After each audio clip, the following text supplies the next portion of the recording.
Assalamualaikum warahmatullahi wabarakatuh. Hari ini kita memasuki pertemuan kita yang ke-7 untuk sejarah peminatan. Pada pertemuan sebelumnya, kita sudah membahas tentang historiografi tradisional pada masa Islam. Nah, hari ini kita akan menyambung materi yang ketiga, historiografi pada masa kolonial. Ya, kolonial di sini berarti penulisan sejarah yang dimulai pada masa masuknya bangsa asing. Bangsa asing di sini lebih dominan kepada bangsa Belanda dan bangsa-bangsa Eropa lainnya. Nah, kenapa ada penulisan historiografi pada masa kolonial? Ini bertujuan untuk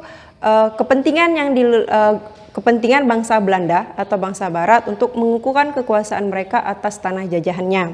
Nah, untuk cirinya kita bisa lihat ada 6 ciri historiografi pada masa kolonial. Pertama, bersifat Nerlandosentrisme dan Eropa-sentrisme. Apa Nerlandosentrisme?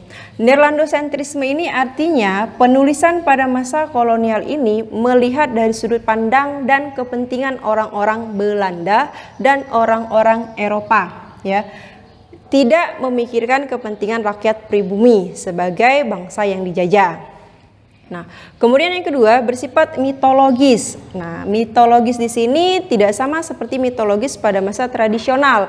Kalau pada masa tradisional mereka memiliki unsur mitos, artinya menghubungkan dengan kekuatan gaib atau mistis. Tapi mitologis di sini lebih kepada menuliskan sesuatu yang tidak sesuai dengan kenyataannya. Ya, tujuannya tadi untuk menunjukkan superior, menunjukkan kekuatan yang dimiliki oleh bangsa Belanda. Itu ditanamkan supaya kita rakyat pribumi merasa berada di bawah jajahan. Contohnya, salah satu contoh, mungkin kalian selama ini tahu bahwa kita Indonesia dijajah selama 350 tahun. Ini adalah salah satu mitos yang diberikan oleh bangsa Belanda. Kenapa selama ini 350 tahun? Karena ini kita menghitungnya dari masuknya bangsa Belanda ke Indonesia. Padahal kalian ingat, tujuan utama bangsa Barat datang ke Indonesia, ke negeri Timur itu untuk mencari daerah penghasil rempah, bukan untuk menjajah, ya. Tapi di tahun 1596 ini sudah dihitung menjadi 350 tahun. Faktanya bahwa Belanda menjajah Indonesia itu sejak masuknya Gubernur Jenderal Dendels, artinya di tahun 1811. Ya, jika kalian hitung sampai kita merdeka 1945, ini tidak sampai 350 tahun. Ya, itu salah satu mitos yang dibuat pada masa penulisan historiografi kolonial. Kemudian yang ketiga bersifat subjektif.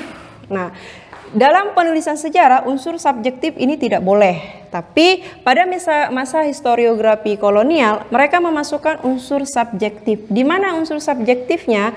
Subjektif di sini mereka hanya menuliskan aktivitas atau kegiatan yang dilakukan oleh pegawai-pegawai atau oleh bangsa Belanda yang kemudian aktivitas itu kemudian dilebih-lebihkan. Makanya muncul yang namanya unsur subjektif tanpa menghiraukan kepentingan bangsa pribumi, ya. Kemudian yang keempat mengabaikan sumber lokal. Sumber lokal di sini contohnya adalah karya sastra atau tulisan-tulisan yang dihasilkan pada masa historiografi Islam ataupun historiografi Hindu-Buddha. Mereka lebih menggunakan arsip-arsip yang didapat dari pemerintah Belanda. Kemudian yang nomor 5 berisi tentang orang-orang besar. Orang-orang yang besar di sini bukan berarti orang-orang yang memiliki badan yang besar, ya, tapi orang-orang yang memiliki pengaruh. Pengaruh misalnya raja, bangsawan, jenderal, dan tokoh lainnya. Terakhir bersifat diskriminatif. Diskriminatif ini mereka mengabaikan kepentingan dari orang-orang pribumi. Mereka hanya menuliskan apa-apa atau semua yang berkaitan dengan pemerintahan Belanda, ya. Itu 6 cirinya. Kemudian untuk perkembangannya ada 2 Ibu buat. Jelas dimulai sejak masuknya bangsa Barat ke Indonesia, ya, itu sudah dimulai penulisan sejarah dari sudut pandang kolonial.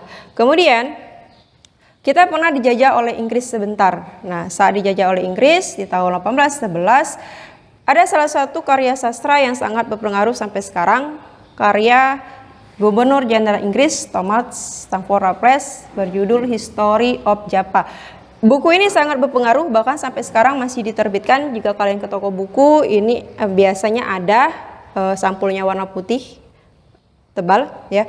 Beliau menuliskan tentang sejarah Pulau Jawa dari berbagai sudut pandang, ekonomi, sosial, budaya, dan itu bukan hanya dari sudut pandang orang-orang Belanda atau orang-orang Inggris. Nah, makanya buku ini sampai sekarang masih ada. Ini untuk perkembangannya. Sebenarnya banyak juga tokoh-tokoh sejarah dari Belanda ataupun dari Eropa yang mengkritik karya sastra pada masa kolonial. Salah satunya Van Leur, J.C. Van Leur. Beliau mengkritik karena kebanyakan tulisan Belanda ini kan hanya melihat dari sudut pandang orang-orang Belanda atau Eropa tanpa menghiraukan sudut pandang bangsa pribumi. Nah, itu salah satu tokoh yang mengkritik. Untuk materi lebih lanjutnya nanti kalian bisa baca dari modul yang Ibu bagikan ya. Kemudian yang ketiga ada kekuatan dan kelemahan dari historiografi kolonial. Ya, kekuatannya ada 3, kemudian juga kelemahannya ada 3. Pertama, kekuatannya ditulis berdasarkan fakta. Nah, ini ya.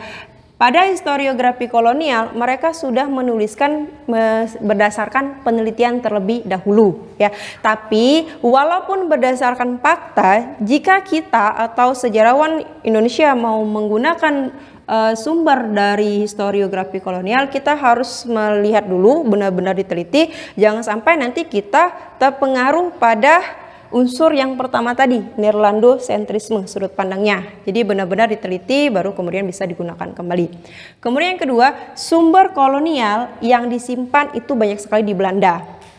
Ya, banyak sekali di Belanda. Ini memberikan keuntungan bagi sejarawan yang di Belanda. Sedangkan untuk kita yang di Indonesia, di luar Belanda, ini mengalami kesulitan untuk mengakses. Nanti kesulitannya muncul di sini, ya. Kita kesulitan untuk mendapatkan data tersebut karena tidak semua orang bisa mengaksesnya. Di samping itu juga nanti sumber sejarah yang berasal dari Belanda ini kolonial itu ditulis menggunakan bahasa Belanda. Ini salah satu kesulitan yang kita hadapi karena kita sedikit sekali yang menguasai bahasa Belanda. Kemudian kelebihan yang ketiga, mereka sudah menggunakan teknologi penerbitan. Ya, ini menyebabkan nanti hasil karya sastranya sangat banyak, mudah didapat. Sedangkan pada masa sebelumnya, pada masa historiografi tradisional Hindu, Buddha, dan Islam itu masih menggunakan tulisan tangan. Kalau tulisan tangan jumlahnya sedikit, kemudian sulit untuk didapatkan, menjadi barang yang langka dan harganya tentu mahal. Ya, ini kelebihan yang ketiga. Kemudian kelemahannya, pertama tadi subjektivitasnya tinggi karena melihat dari sudut pandang orang-orang Belanda. Ya. Kemudian kedua, sumber terbuka masih sangat terbatas, kalaupun ada tidak semua orang bisa mengaksesnya. Walaupun sekarang sudah masuk ke dunia digitalisasi, tapi tetap saja untuk mengaksesnya kita butuh izin ya. Kemudian ketiga, kurangnya data kualitatif dari sumber lokal. Mereka mengabaikan sumber lokal yang sebenarnya sumber lokal itu kalau memang digunakan itu bisa menambah hasanah dalam penulisan historiografi kolonial. Nah, itu untuk kelebihan dan kelemahannya. Untuk contoh historiografi tradisional, tulisan-tulisannya itu sangat banyak. Nah, nanti bisa kalian baca dari materi yang Ibu bagikan di classroom. Ya, untuk hari ini kita sampai di sini. Ini materi bab 3 kita selesai. Satu lagi sebenarnya, tapi itu akan kita lanjutkan pada pertemuan selanjutnya. Ya, itu saja. Wassalamualaikum warahmatullahi wabarakatuh.